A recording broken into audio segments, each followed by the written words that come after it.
Hello friends, welcome to Dream PG YouTube channel. This channel will discuss about high yielding and most repeatedly asked questions for those who are preparing for medical PG entrance. If you didn't subscribe our channel so far, please do it and click the bell icon next to it to receive notifications.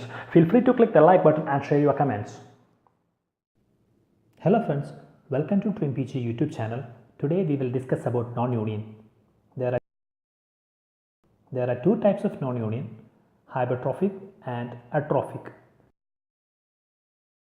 In hypertrophic non-union, the ends of the fracture sites are viable and there will be callus formation, whereas in atrophic, the ends are not viable and there will be no callus formation. Commonest areas where non-union of fracture occurs are head and neck of the femur,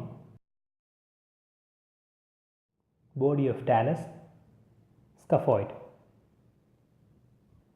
Why these fracture ends fail to heal? Because there are several factors that prevent the normal healing of the fracture sites.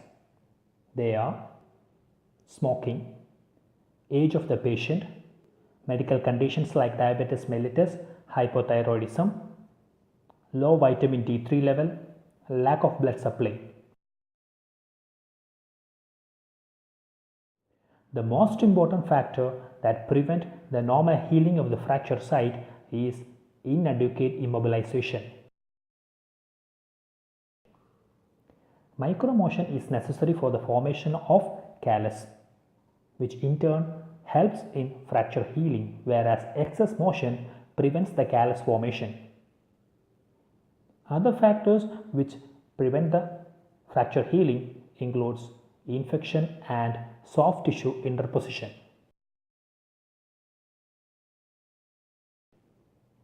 Let's have a look into treatment of non-union. There are surgical methods as well as non-surgical method. The commonest non-surgical method used is ultrasonic bone stimulation with the help of a bone stimulator.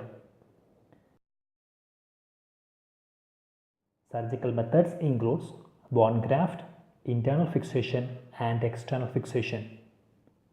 Usually the graft is taken from iliac crest. Thank you very much.